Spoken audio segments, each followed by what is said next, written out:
Olá pessoal, eu sou André Barbieri e esse é o nosso podcast internacional do Ideias de Esquerda para seguir na cobertura das eleições presidenciais nos Estados Unidos, há 2 semanas do pleito entre o Donald Trump e o Joe Biden.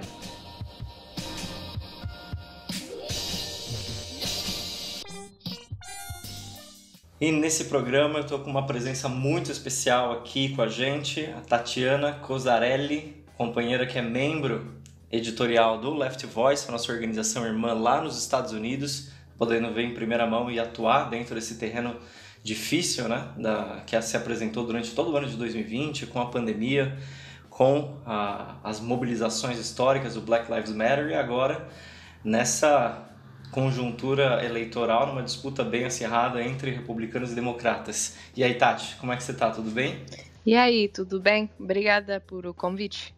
A Tati já esteve aqui com a gente no Brasil durante um tempo, então vai poder falar com a gente aqui em português também. Então vamos começar aqui a nossa entrevista, direto aí com a Tati, que está em Nova York, para esse programa. Tati, a gente tem algumas questões essenciais, assim, tanto de conjuntura quanto estruturalmente falando, para tentar desvendar aí o enigma, né, dos Estados Unidos. E nós estamos há 2 semanas, né, das eleições presidenciais, com uma polarização política bastante grande. A gente discutiu isso no nosso último programa aqui do podcast. E isso se expressou também em recordes históricos, né, de votação prévia ao dia eleitoral, que vai ser o dia 3 de novembro, né? Como se encontra essa dinâmica política nacional e como isso se expressa, né, na disputa entre o Trump e o Biden? Quais seriam os aspectos também mais estruturais que você vê aí hoje nessa crise estatal dos Estados Unidos? Claro. Bom, é uma pergunta grande, então vou tentar colocar alguns elementos, né? A dinâmica política, tá marcado, né, por a crise econômica, a crise da pandemia, né, do coronavírus, e por uma polarização, né, e por ter vindo de um verão que a gente passou no movimento de Black Lives Matter.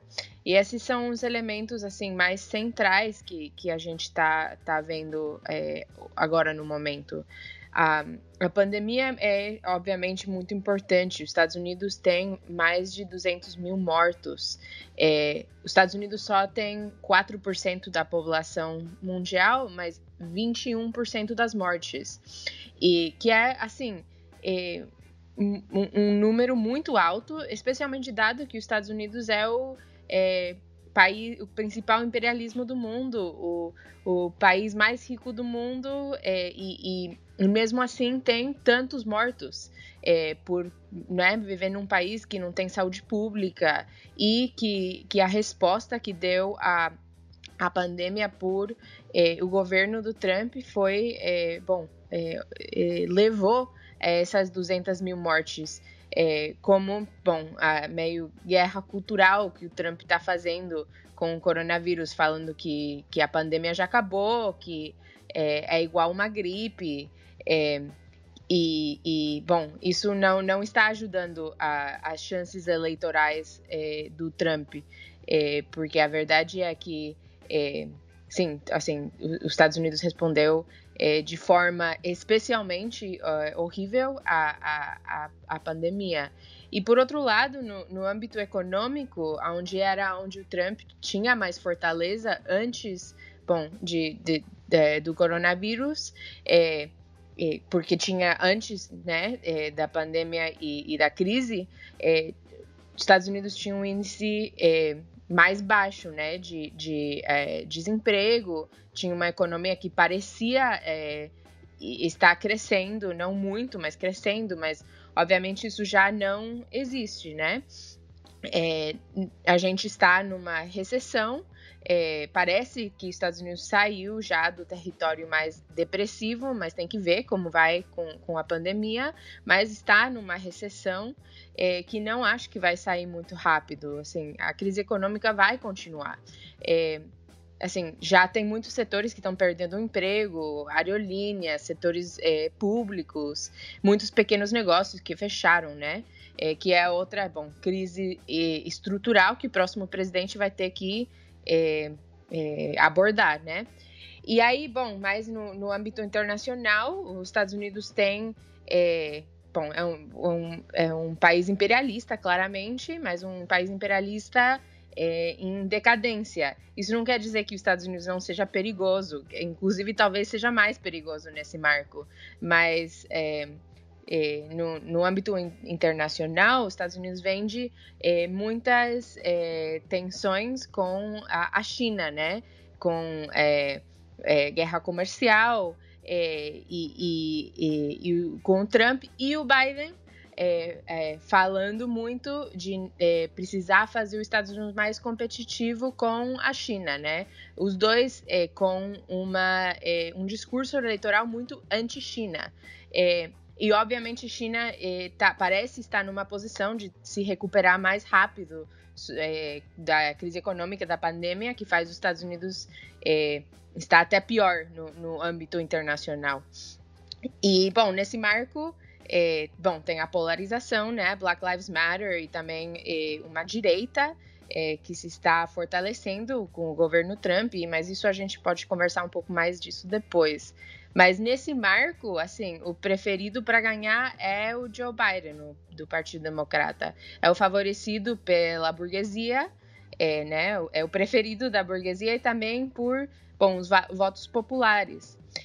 Mas também, assim, a gente também teve esse tipo de cenário em 2016, onde todo mundo pensava que ia ganhar Hillary Clinton e, ganhou o Trump. Então, temos que deixar tudo muito em aberto. Seria mais ou menos isso. Muito bom esse panorama que você deu, Tati.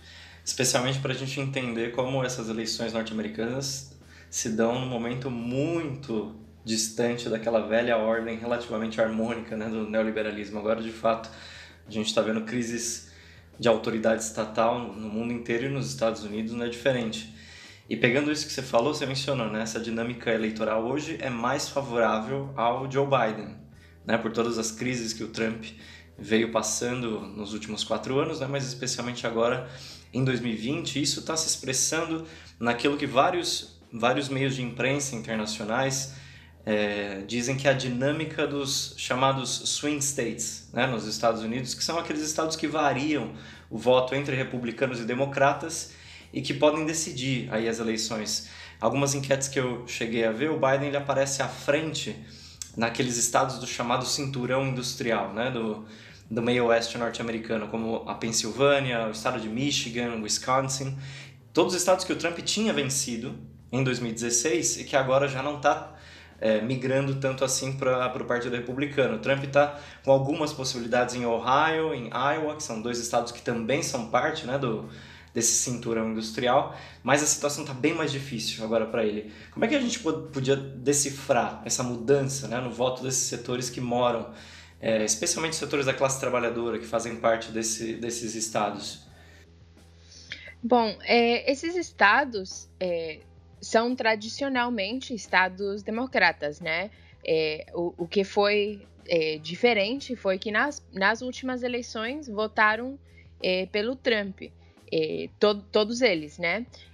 E isso a gente pode falar que foi, em parte porque são lugares onde a indústria, por projetos globalizadores, né? A indústria saiu desses lugares e aí já não tem trabalho industrial tão forte como tinha antes, muitas fábricas fechadas, né? E nesse marco também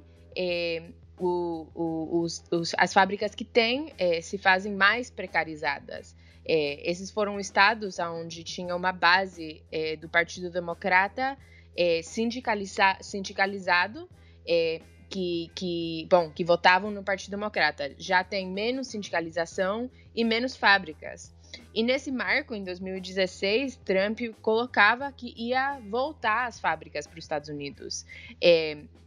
E colocando que a razão que não tinha mais fábricas era por, né, as pessoas indocumentadas, os latinos e tal. E com esse discurso, e também um discurso muito contra o establishment político, o Trump conseguiu ganhar todos esses estados. agora nós estamos vendo que pode ser que voltem ao Joe Biden. Em parte, né, porque as fábricas em geral não voltaram, então as promessas que fez o Trump não cumpriu. Obviamente a sindicalização também não subiu, e Trump não é nenhum amigo aos sindicatos. E também, assim, a gente também tem que colocar que um movimento muito grande do Black Lives Matter, e, na real, os movimentos dos últimos 4 anos contra o governo Trump também tocaram e se manifestaram em esses lugares com pessoas falando em contra ao racismo e bom, os elementos mais de direita do governo Trump. Obviamente, isso não quer dizer que o Biden esteja do lado da classe trabalhadora nem das pessoas negras dos Estados Unidos, mas essa seria mais ou menos a dinâmica. Eu também queria colocar que tem alguns estados que tradicionalmente são republicanos que parecem estar mudando a situação, que seriam estados como Texas e Georgia, que são estados que eram fortemente republicanos antes, mas que agora, com o crescimento de setores da classe trabalhadora latina, pode ser que estejam mais em disputa do que eram antes, que realmente vai fazer uma crise mais, digamos, estratégica para os republicanos, se está em jogo estados muito grandes que sempre foram dos republicanos, como Texas. Se eles querem continuar sendo um partido anti-latino, contra a comunidade negra, vai ser uma crise para eles, talvez não este ano, mas digamos nos próximos 10 anos, se esses estados continuam mudando tanto com uma classe trabalhadora latina que vota em geral no Partido Democrata. Bem interessante isso. Inclusive, essa dinâmica mesmo que você falou, né? Não só os velhos estados do Rust Belt estão retornando às mãos dos democratas, mas aqueles estados mais tradicionais, né, dos republicanos, estados importantes. No meu caso, o Texas, inclusive, tem um grande peso, né, na questão da votação no colégio eleitoral. Pode ser que migre para os democratas. E até isso me leva à próxima pergunta, porque eu sei que vocês estão discutindo muito isso aí, Tati. O que vai acontecer se o Trump, ou as ameaças do Trump de não aceitar os resultados eleitorais? Caso ele perca, né? Bom, ele está falando que ele não vai aceitar os resultados eleitorais. Assim, ele já falou várias vezes que não é dado que ele vai aceitar os resultados. E o negócio é que, eu acho que, em primeiro lugar, algumas pessoas podem falar, bom, o Trump vai fazer um golpe. E eu acho que não. Assim, ele não tem forças para fazer um golpe. Os militares não estão com ele, o capital hegemônico não está com ele, e a direita radicalizada é ainda muito pequena, então eu acho que golpe não. Mas o que eu acho que sim é possível é que ele leve a eleição para a Corte Suprema, ou seja, que ele use mecanismos institucionais e estruturais do capital dos Estados Unidos, da democracia dos Estados Unidos, para tentar mudar ou não terminar de contar os votos. Na real, que foi a mesma dinâmica que a gente viu no ano 2000, no Bush versus Gore, onde não terminaram de contar os votos em Florida e a Corte Suprema deu a eleição para o Bush. Então, eu acho que não é impossível que se a eleição esteja muito próxima, que o Trump decida levar as eleições para os tribunais, e aí tem que ver qual seria a situação. E o mecanismo que ele vai usar para fazer isso é porque ele já está falando muito que não é legítimo os votos que as pessoas levam por correio, porque aqui você pode ir por correio e deixar o seu voto. E o Trump já está falando que isso não é legítimo, que as pessoas, que vai ter fraude, assim.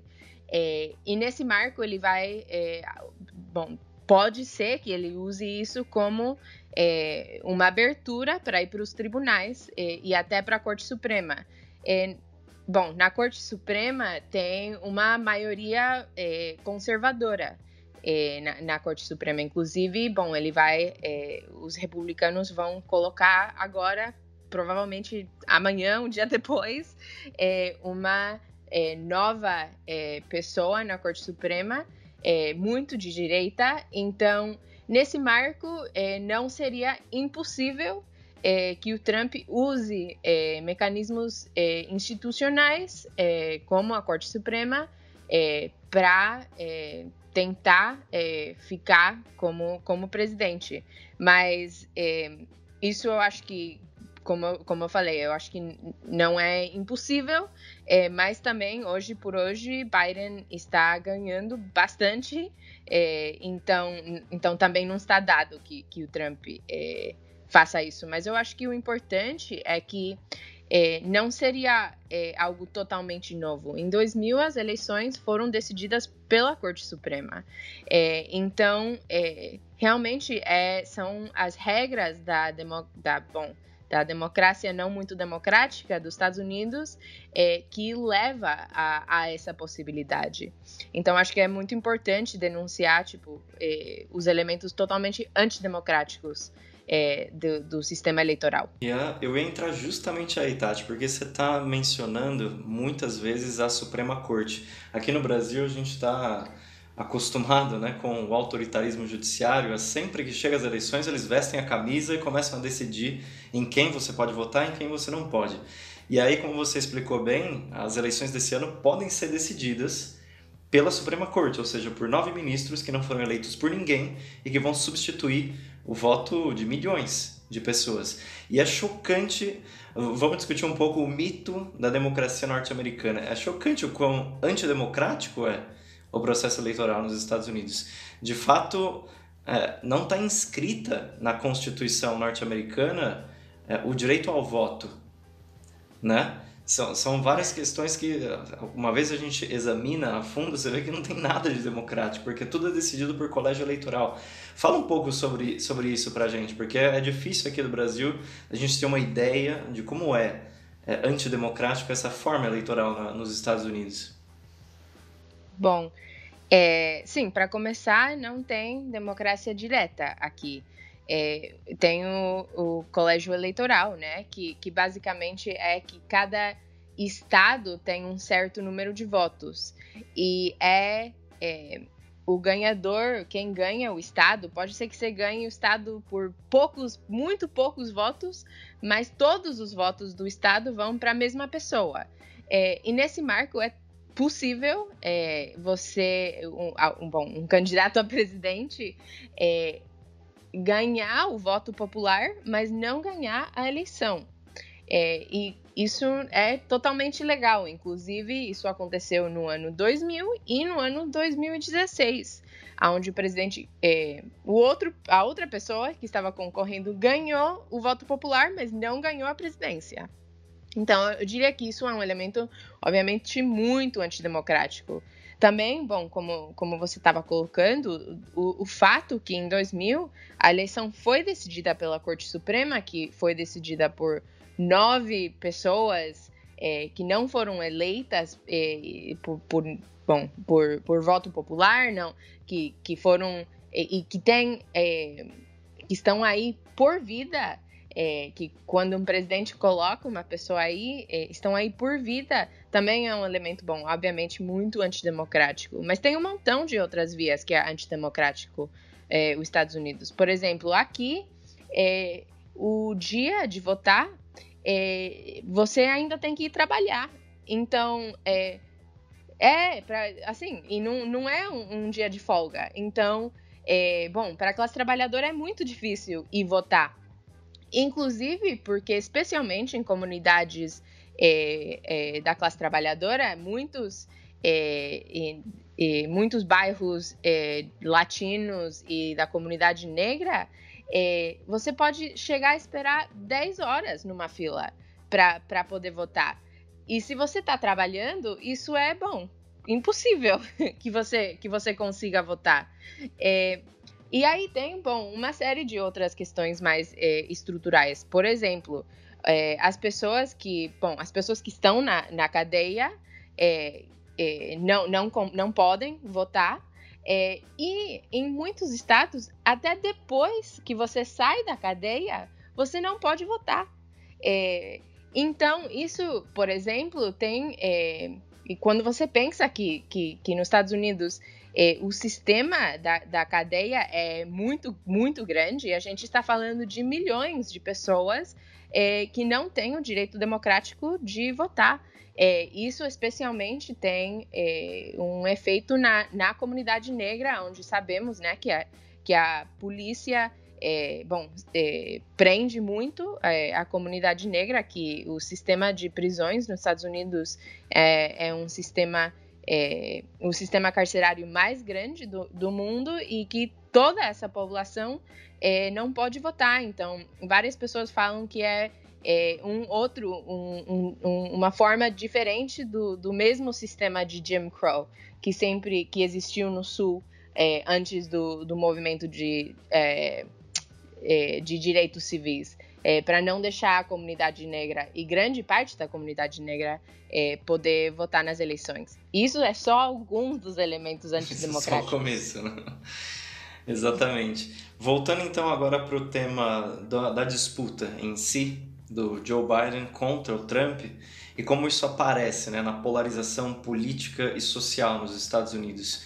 Porque a gente vê expressões tanto à esquerda quanto à direita dessa polarização, né? Como é que isso aparece aí do ponto de vista político nos Estados Unidos? Claro. Como a gente sabe, né, o Trump é uma pessoa muito de direita. As últimas eleições que ele fez foi explicitamente contra os imigrantes, contra as mulheres, com um discurso muito machista, e esta vez não é diferente, né?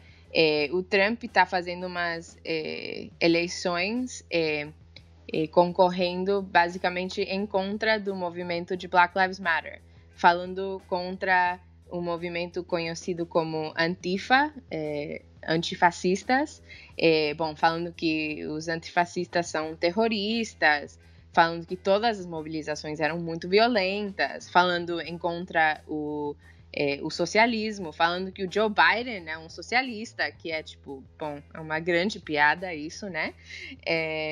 Falando contra a esquerda radicalizada.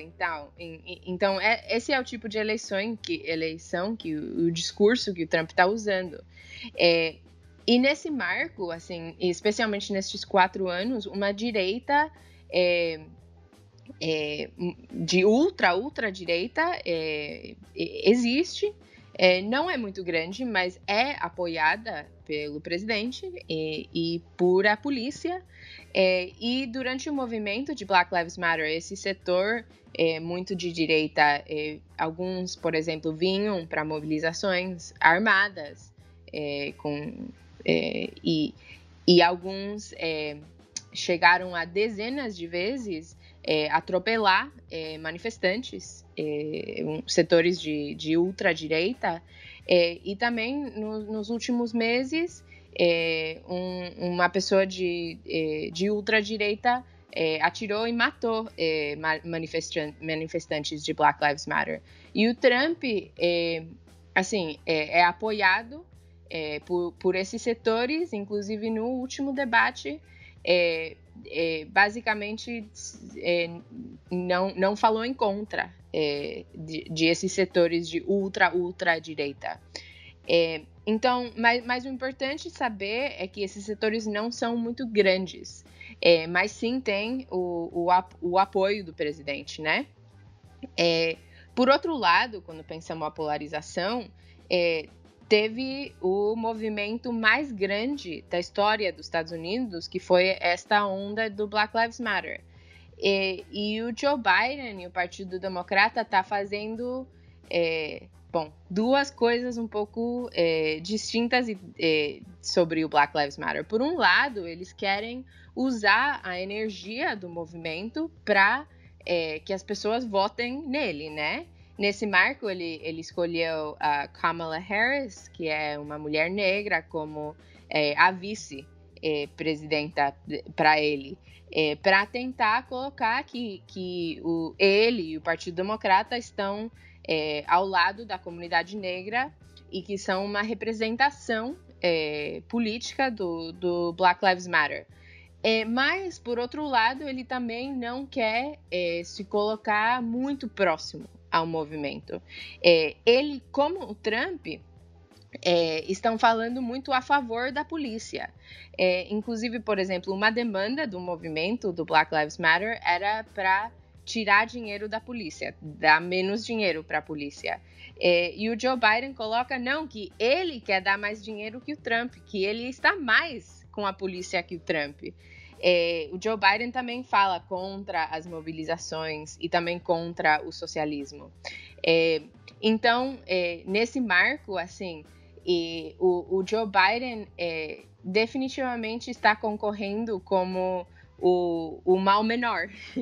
Ele não é totalmente pura positiva, um representante do Black Lives Matter, mas como o Trump se coloca tão à direita, o Biden quer capitalizar desse movimento, colocando que o Trump representa uma ultradireita e que o Biden é o mal menor. Mas também o mais importante para mais ou menos lembrar desta situação seria que o movimento progressista ou mais de esquerda do Black Lives Matter foi muito mais massivo do que estas mobilizações de direita. Então, mais ou menos isso.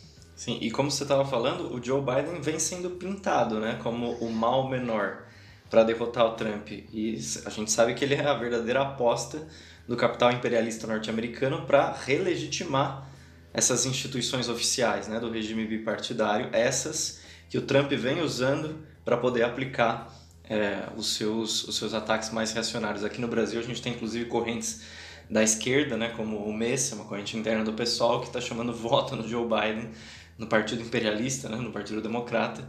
A gente vem debatendo isso, essa aberração, mas seria bom ouvir de vocês aí como surge essa figura do Joe Biden. Qual é a verdadeira intenção da candidatura dele? Você já deu umas pinceladas aí, mas vale lembrar outros aspectos, né? O Joe Biden foi aquele que chamou a polícia a não atirar no peito, a atirar na perna, né, dos manifestantes, entre outras coisas. Totalmente, assim, o Joe Biden não é uma opção para a classe trabalhadora, para a comunidade negra, para os latinos, para os migrantes, assim, ele não é uma opção para a gente, porque o que o Biden representa e a razão que o Wall Street e o capital hegemônico dos Estados Unidos, do principal imperialismo do mundo, está apostando e dando muito dinheiro para o Joe Biden, é porque o Biden representa uma volta digamos, o que seria considerado o normal. Mas assim, o normal é o que nos trouxe o Donald Trump, o que nos trouxe estas 200 mil pessoas mortas. Foi o normal que nos trouxe a esse momento, assim. E nesse marco, ele representa, por exemplo, o governo do Obama, que teve um número recorde de bombas no Meio Oriente. Representa um número recorde de deportações que teve o governo Obama. Várias coisas, por exemplo, que teve mobilizações em contra do Trump, são coisas que aconteceram também durante o governo Obama. Então, por exemplo, a separação de crianças dos seus pais, que teve mobilizações nos Estados Unidos, de imigrantes, né? De crianças migrantes, isso aconteceu também durante o governo Obama. O Joe Biden representa, por exemplo, e é importante ver como o governo Obama respondeu à crise econômica de 2008. E respondeu dando dinheiro para as grandes empresas e deixando que a classe trabalhadora perca as casas, perca trabalho, em particular que a comunidade negra perca a casa, perca trabalho e nunca se pode recuperar dessa crise, né? E pensando nisso, eu acho que se ganha o Biden, a gente vai em um cenário provavelmente similar. No marco de uma crise econômica, os capitalistas vão querer que alguém pague pela essa crise. E a razão que eles estão colocando tanto dinheiro em apoiar o Joe Biden é porque eles opinam que o Joe Biden vai ser o melhor para aplicar os ajustes, a austeridade que vai provavelmente acontecer no marco de uma crise econômica. O Joe Biden é o que fala que, tem uma larga história de ser bastante racista. O Joe Biden esteve em contra de parar a segregação dos colégios quando ele entrou no governo. Joe Biden, o primeiro momento do Black Lives Matter, que aconteceu em 2013, 2014, foi durante o governo do Obama e do Biden, que mandaram a Guarda Nacional para reprimir as mobilizações. Então é isso que ele representa. Ele é o cara que os capitalistas querem usar para trazer que seja legítimo instituições como o FBI, o FBI,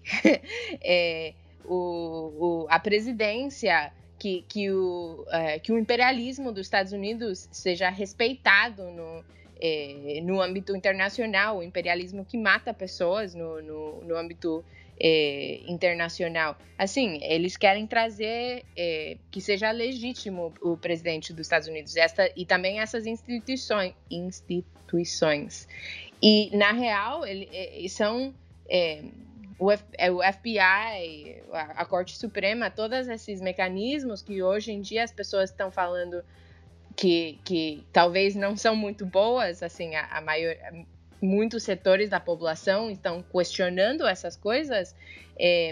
Então, não é um problema só do Trump, é um problema que são mecanismos da classe capitalista para usar em contra da classe trabalhadora. E o projeto do Joe Biden é tentar fazer com que essas coisas não sejam questionadas mais e trazer uma normalidade de volta para os Estados Unidos, que é uma normalidade que em contra a classe trabalhadora e o conjunto das pessoas oprimidas nos Estados Unidos e no mundo, né?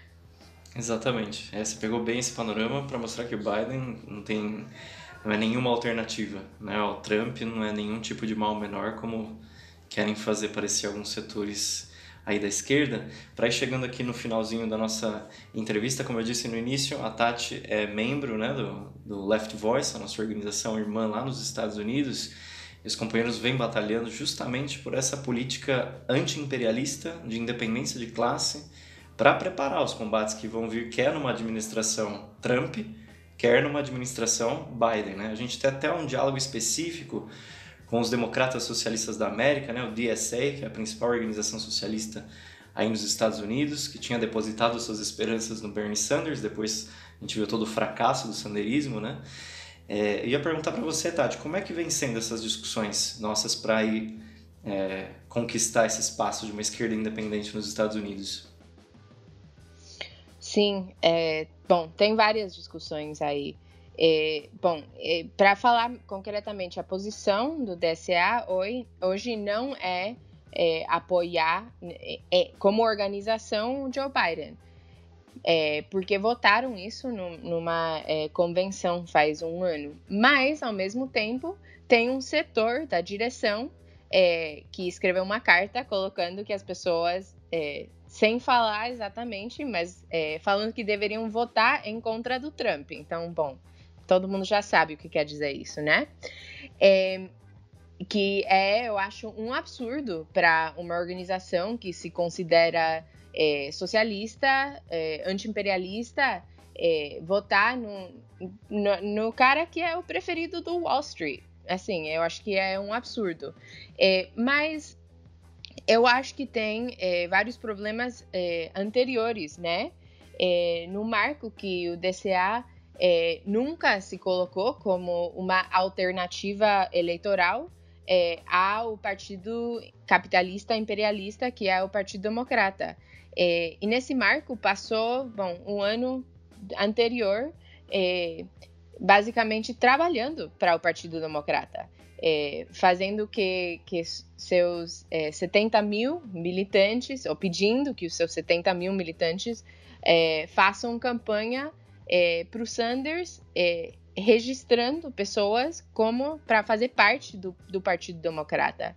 E nesse marco, o DCA chegou para a crise do coronavírus e para o levantamento do Black Lives Matter totalmente não preparados. Porque um movimento socialista independente de 70 mil pessoas, que faz parte da classe trabalhadora, poderia ter colocado em pé um movimento nacional, né, da classe trabalhadora em contra dos dois partidos capitalistas e por ajuda para a classe trabalhadora durante a pandemia, ou um movimento nacional que ligasse a classe trabalhadora às demandas do Black Lives Matter, que colocasse a necessidade da classe trabalhadora se mobilizar como classe, fazendo greves, por exemplo, a favor do movimento de Black Lives Matter. Mas em vez de se preparar para esse momento, em vez disso, totalmente passou o último ano fazendo campanha para o Partido Democrata, para um partido imperialista e capitalista.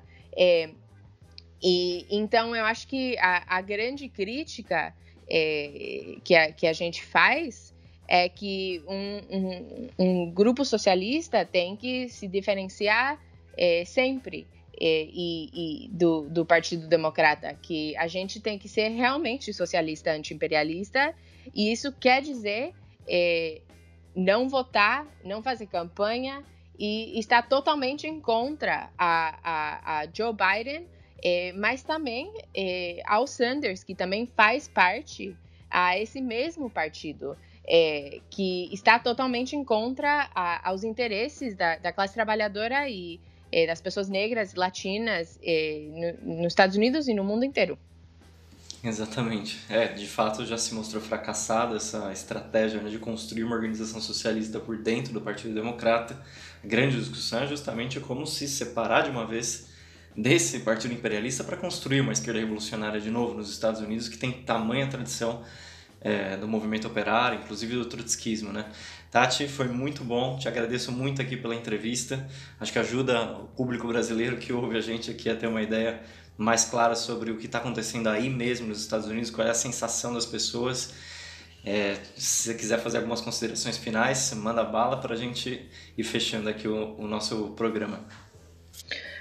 Eu acho que a última coisa que eu queria falar é que eu acho que mesmo neste momento onde o Trump e o Biden são opções horríveis, que eu acho que o movimento do Black Lives Matter e também antes disso as greves que aconteceram durante a quarentena do coronavírus, eu acho que demonstram que tem possibilidades para uma esquerda revolucionária neste país. E que, na verdade, as pessoas que se mobilizaram, as pessoas que fizeram greve, as pessoas que foram reprimidas por o Partido Republicano e o Partido Democrata, na verdade, a gente merece um partido socialista, independente, revolucionário, que não tenha nada a ver com os capitalistas que querem que a gente pague pela crise. E nesse marco, eu acho que a grande tarefa dos socialistas nos Estados Unidos é tentar construir essa força que pode, terminar com o capitalismo e o imperialismo dos Estados Unidos e estar ao lado da classe trabalhadora do mundo inteiro.